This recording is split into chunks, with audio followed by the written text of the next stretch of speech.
What is up, everybody? Welcome to the Secrets of the Fit and Successful podcast. Today we are talking about breaking bad habits, crushing bad habits.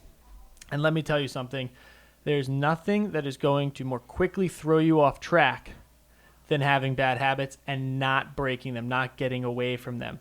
Bad habits are our crutch. They help us when we're scared. They help us when we don't want to go out there and do something. They're a way for us to fall back on our weaknesses and live in them instead of pushing forward, getting to new territory, and living that life that we want to live. So what are bad habits? Sometimes they hide. Sometimes they're not obvious, right? You could say, oh, smoking is a bad habit. I think we could all agree that smoking is probably going to be identified by most people as a bad habit. And it's a pretty obvious one. But there are some more subtle ones that we have to kind of get honest with ourselves and do a little self-reflection to figure out that's a bad habit that I have that causes me not to be able to go where I want to go in life. And it can be simple things as like just being negative. Looking at anything that pops up, whether it's in our news feed, something that comes up in conversation, we always take a negative approach towards it. It's because we've become maybe a little bit bitter because we haven't seen our own success. And so when we hear anything about anyone else seeing success, we become bitter.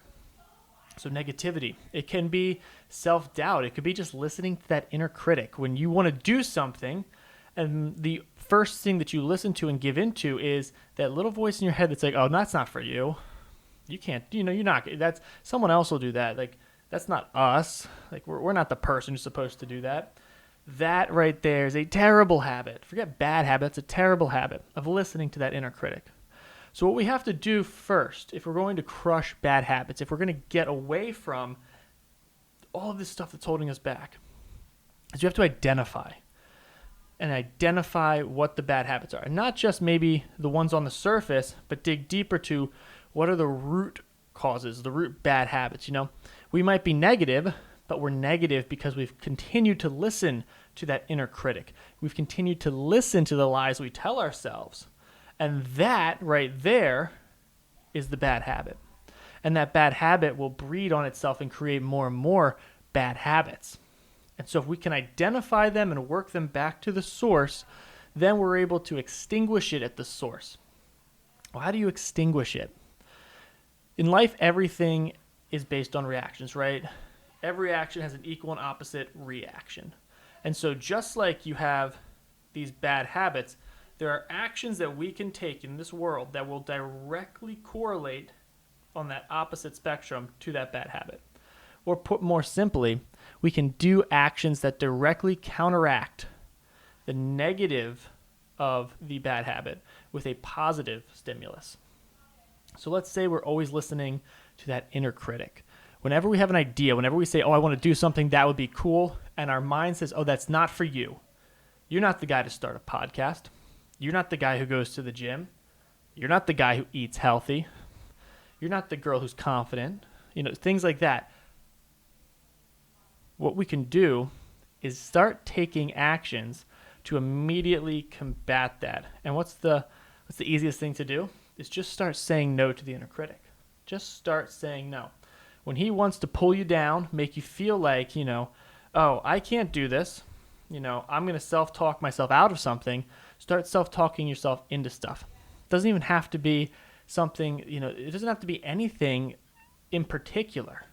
You just have to want to get outside of that negative self-talk. So let's put this in like a tangible step. Let's say that your bad habit is smoking. You smoke. Maybe it's not even like normal smoking. Maybe it's a Juul now. You've gotten into the bad habit of smoking a Juul, or you're smoking too much weed or something, and you want to cut out that bad habit from your life. It's very clearly a bad habit. It's very clearly affecting you. We've identified that bad habit. Now we have to create an equal opposite habit to counteract that will eventually lead us to let go of the old habit and basically grasp onto this new habit that we've now formed. So it can be as simple as, instead of smoking, every time we get the urge to smoke, you convince yourself to go make yourself a healthy meal. Get your mind off of it. Go prep yourself some food. The next thing you know, we start replacing this urge to smoke and get this dopamine hit with, okay, now instead of doing that, I'm doing something completely opposite. And that might not be the perfect example. Cooking yourself a healthy meal might not be the perfect correlation or, opposite to smoking.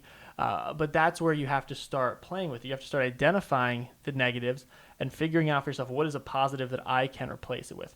When you are telling yourself, I'm not the guy who goes to the gym, I'm not the girl who's confident and lifts weights, just do the exact opposite. Just say, you know what if I was for today? It doesn't have to be forever, but just for today, let me just be the guy who goes to the gym. Let me just be the girl who goes in there and is confident and lifts weights in the late weight section. I don't let that, I don't let, my inner critic tell me, oh, people are staring at me and judging me.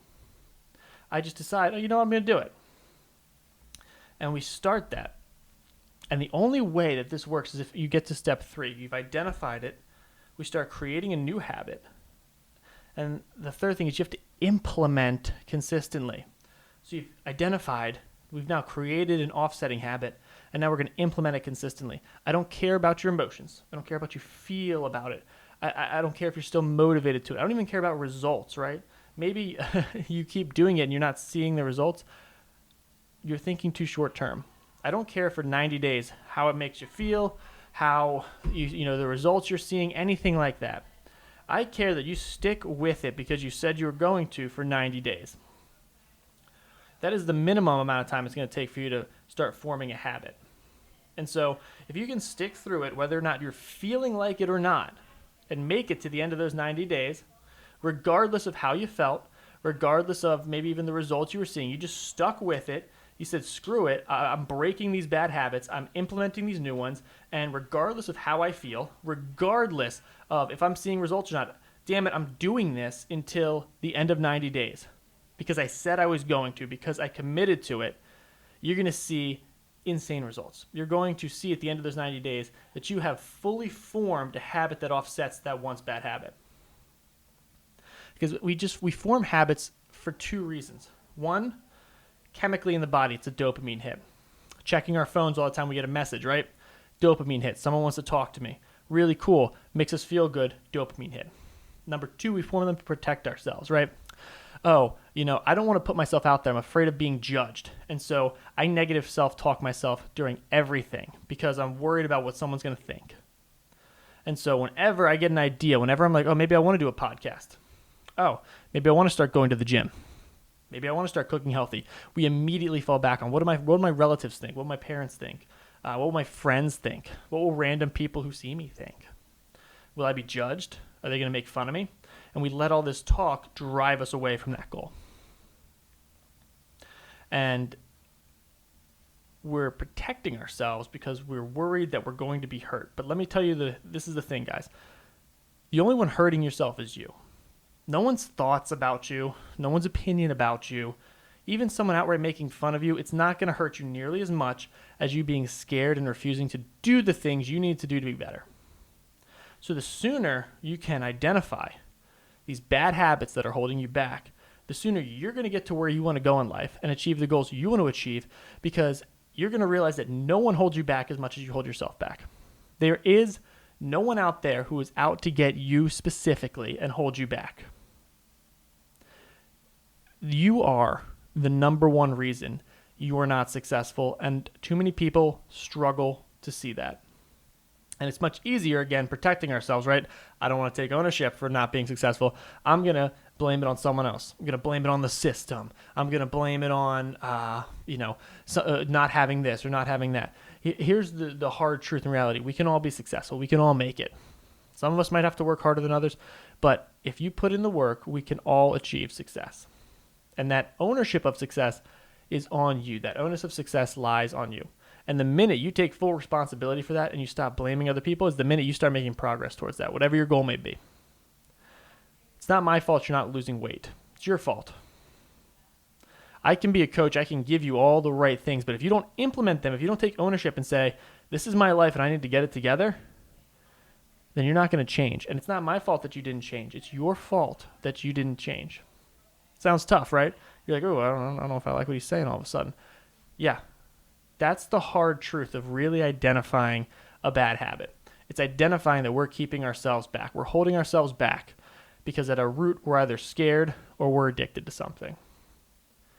So you have to break that addiction, get outside that fear, and start creating habits that are rooted in empowerment, not fear. Habits that are rooted in being addicted to becoming better, not addicted to something that makes us feel good. And once you've created those, implementing them for at least 90 days and then lifelong after that, that's how you get outside this. When people say, oh, fitness, it's a lifestyle, it's because somewhere along the line, and for a lot of us, it wasn't even a conscious thing we did. We just used fitness as a form of therapy, almost as a crutch to get us through a tough time. We did it for long enough and consistently enough that it became that kind of habit. And now we don't even think about it. For me, going to the gym is never a thought. I never have to amp myself up to go to it. It's just something I do. It's part of who I am. And it's because I've done it for so long that it's become such a part of my lifestyle. If you're not there yet, just understand that I'm not any different than anyone else. When I was younger, I didn't go to the gym. I didn't grow up and just like that become, fit and into dieting and into going to the gym and into living a healthy lifestyle. And these are things that I formed as habits over the years. And as you go through that process, you're going to be going through the same thing that I went through and everyone else went through. And it's that formation of a habit that can be a little tough and a little stressful, and it's not always going to be fun and rewarding and feel like butterflies in your stomach. But once you're on the other side, I'm very happy. I'm extremely happy, honestly, that I'm here, that I don't have to think about whether or not I want to be fit in life or whether or not I want to eat healthy. I just do because I love the way it makes me feel, and I've formed the habit. And for me, it comes naturally now. And it will for you too. If you put the time in, if you identify these bad habits, if you start creating new ones and you implement them for long enough, you will get there where it becomes second nature to you. So guys, this week, focus on spending some time identifying some things that you might be struggling with, identifying some of your bad habits, and draw them out. Write them out on a piece of paper and start thinking, what could I do to offset this? What could I do to implement a habit that is the exact opposite of what I'm struggling with right now? Once you figure those out, I want you to just put them on a calendar, a date 90 days from now. Every day that you implement that good habit, just put a check mark on it. Try to do it for 90 days. I dare you.